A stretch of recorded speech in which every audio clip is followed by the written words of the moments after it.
Petite annonce avant de commencer la vidéo. Allonge-toi tranquille dans ton canapé, dans ton lit, je sais pas. Cette vidéo, j'ai mis du temps à la faire, surtout le paludarium, j'ai pris vraiment beaucoup de temps à la faire. J'espère qu'elle te plaira, que le paludarium te plaira.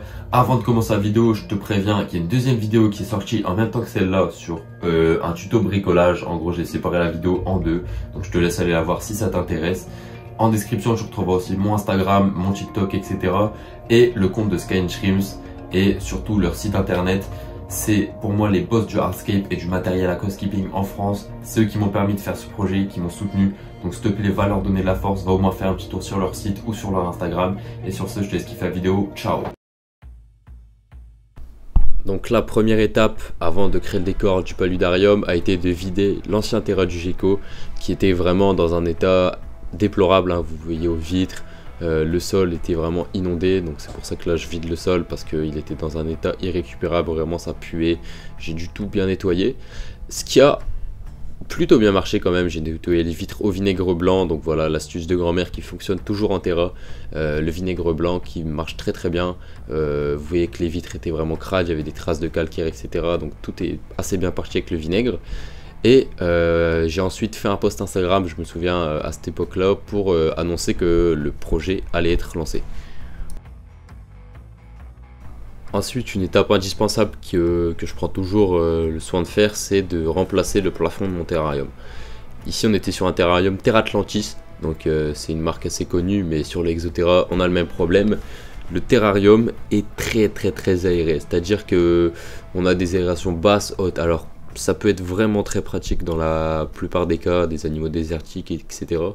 Malheureusement, quand on veut faire pousser des plantes palustres, des plantes tropicales, ou qu'on veut maintenir des espèces qui ont besoin d'une forte humidité, comme des grenouilles, etc., eh bien, ces plafonds ne sont pas adaptés. Et c'est le cas des crabes vampires et des plantes qui vont peupler le paludarium qui ne sont pas du tout adaptées. C'est pour cela que j'ai refait le plafond à l'aide d'un plexiglas que j'avais. Donc pareil, récupération gelée siliconée. Et on obtient ça comme résultat. Donc dis-moi ce que vous en pensez. C'est pas très pro, puis j'ai fait des boulettes quand je l'ai fait. C'est pour ça que c'est pas très pro et que c'est pas très droit. Mais bon, et j'ai pas oublié de mettre la moustiquaire. Enfin, ici c'est du Drosophyte, c'est une moustiquaire très fine devant pour éviter des problèmes de buée, mais aussi pour quand même aérer le palu. Donc on se retrouve le troisième jour avec une envie de bricolage de ma part. Donc pour ce projet, j'avais envie de faire une cascade. Vous verrez le résultat à la fin, vous verrez si ça a marché, mais en attendant, pour faire passer la pompe, comment dire, dans le terrarium, c'est compliqué si on le trouve pas. Donc j'ai dû me mettre au bricolage et à l'aide de ma perceuse et de forêt que vous trouverez dans la description, j'ai dû percer le terrarium. Il y aura une vidéo plus précise qui sera sur ma chaîne, que je publierai le même jour, donc pareil, que je mettrai dans la description pour ceux que ça intéresse. C'est vrai que c'est assez pratique comme astuce, hein, ça permet de faire passer n'importe quel objet, hein, que ce soit un chauffage, une pompe ou quoi, dans un terrarium, paludarium, sans qu'il y ait un gros fil qui remonte. Et je vous avoue que c'est vraiment pas très esthétique. Et du coup, voilà, j'étais un peu réticent, j'avais peur de casser le verre, etc. Mais en suivant quelques consignes, tout s'est bien déroulé.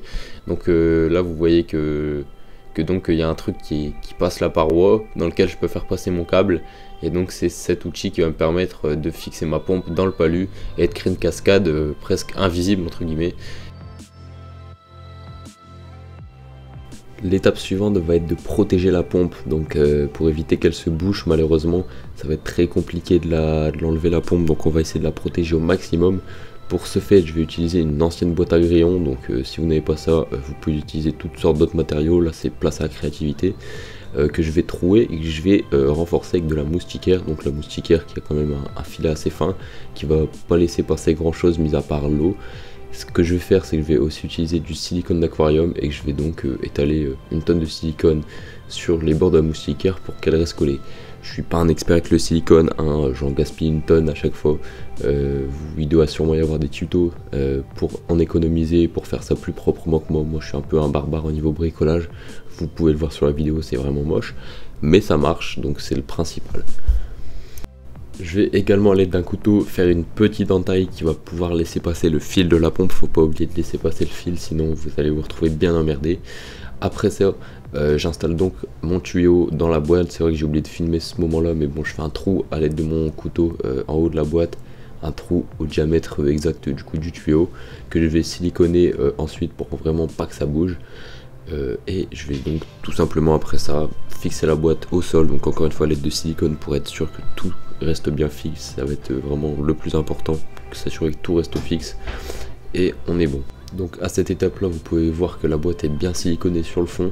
Ce que je vais faire c'est que je vais rajouter de la ouate derrière la boîte parce que j'ai pas réussi à siliconer, malheureusement c'était trop compliqué. Du coup je vais rajouter de la ouate qui va ne laisser passer aussi que l'eau.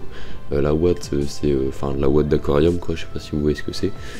Ça coûte pas cher et c'est assez simple, donc j'en prends, j'en mets, hop, vraiment astuce vraiment très simple.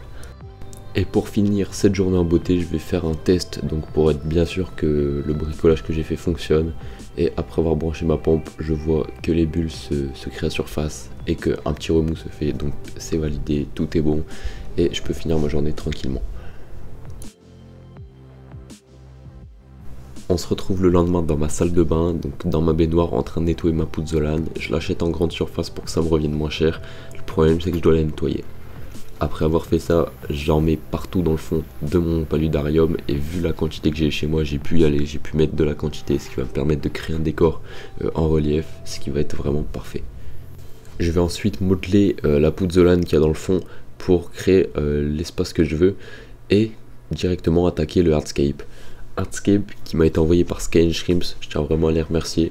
J'en reparlerai un peu plus en fin de vidéo, mais merci à Sky & Shrimps de m'avoir envoyé tout ce beau matériel.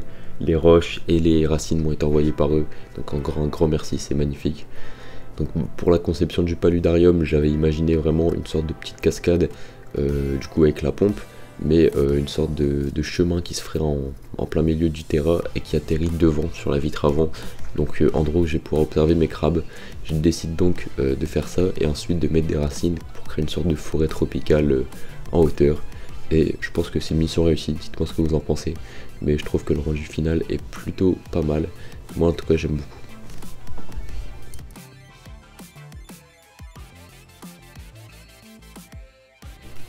Donc le lendemain, maintenant que j'ai le décor en tête, je vais pouvoir finaliser ma cascade.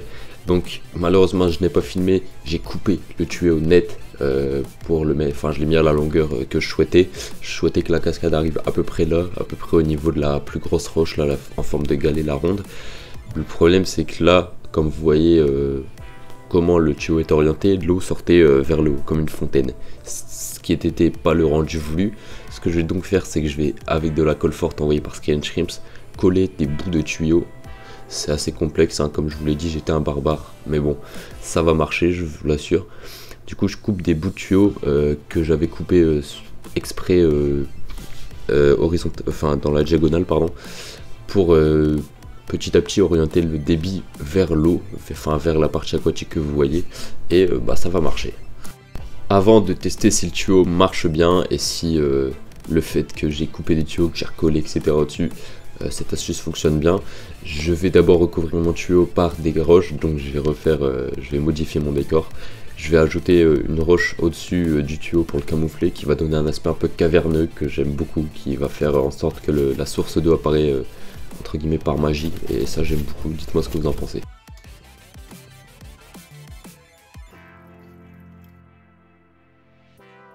Le hardscape et la cascade finie, je peux enfin m'attaquer à la mise en place du vrai substrat. Pourquoi je dis vrai substrat? Parce que en effet les crabes vont avoir besoin de creuser et de faire des galeries pour se sentir en sécurité. Et malheureusement dans la pouzzolane cela va être impossible. Donc pour cela je vais étaler un mélange de terre et de sable que j'ai fait moi-même, donc avec des proportions que je n'ai pas mesurées. Je l'ai fait un peu au pif, je vous l'avoue, mais je vous conseille de tester plusieurs consistances de substrat si vous voulez faire la même chose. On peut mettre d'autres choses, on peut mettre uniquement du sable, on peut mettre du sol technique, il me semble qu'il existe des sols qu'on peut acheter aussi dans le commerce, enfin bref voilà, libre cours à vous. En tout cas moi j'ai décidé de la méthode simple, terre et sable, et ça va être suffisant. Et si en plus je veux mettre des plantes, bah elles auront de quoi se nourrir vu que dans le coco il y aura assez de nutriments. Donc voilà. J'ai également ajouté un substrat dans la partie aquatique qui est différent. C'est du substrat de chez Aquael mais qui vient de la boutique Sky & Shrimps. Donc comme je vous le dis, ils m'ont tout envoyé. Ils m'ont également envoyé de la colle que vous voyez à droite. Je remplis après ça la partie aquatique avec de l'eau, donc un mélange d'eau du robinet et d'eau osmosée pour commencer, mais qui va passer au fur et à mesure en full eau osmosée et qui sera reminéralisé naturellement par les roches, etc. Donc méthode naturelle, moi j'aime bien. Et donc après avoir terminé la plantation, je décide d'introduire tous mes crabes que j'ai galéré à repêcher dans mon ancien paludarium. Je vais pas vous mytho, mais là ce que vous voyez dans l'image c'est un peu plus de la moitié de mes crabes, donc j'en ai rechopé encore un gros nombre après derrière ça, et vous pouvez voir qu'il y en avait déjà énormément, hein. Ils étaient tous en banc sur la pierre du milieu, c'était assez beau à voir. Je le reverrai pas malheureusement, mais voilà, c'était super beau à voir. La vidéo touche malheureusement à sa fin, j'espère qu'elle vous aura plu. En tout cas moi ça a été une belle aventure pour ma part. Le paludarium, j'en suis très fier, et je tiens d'ailleurs à remercier encore une fois Sky & Shrimps donc pour leur confiance premièrement, aussi pour la qualité de leur service. C'est vrai que le matériel qu'ils proposent, l'envoi et tout est carré. Je vous laisse aller checker en description leur site, ils ont vraiment tout ce que vous voulez. Vous avez besoin de créer un terrarium, un paludarium, un aquarium, tout est là-dedans. Je tiens aussi à remercier François. Je vous laisserai aussi son Instagram en description, donc n'hésitez pas à aller le checker, c'est vraiment un artiste pour moi, il fait des créations de fou, des terrariums, des paludariums, des aquariums, enfin bref, tout ce que vous voulez. Je le remercie pour la mousse, je remercie aussi Lucas de m'avoir passé de la mousse gentiment. Et donc voilà, cette aventure touche à sa fin pour ma part, j'en suis très content, je vais pouvoir observer mes petits crabes beaucoup mieux, beaucoup plus facilement, ils auront aussi plus d'espace. Puis en plus ils sont déjà gros mes bébés crabes, donc voilà, je suis très fier de cette aventure. Je vous laisse vous abonner à mon Instagram pour suivre cette aventure. Sur ce, ciao.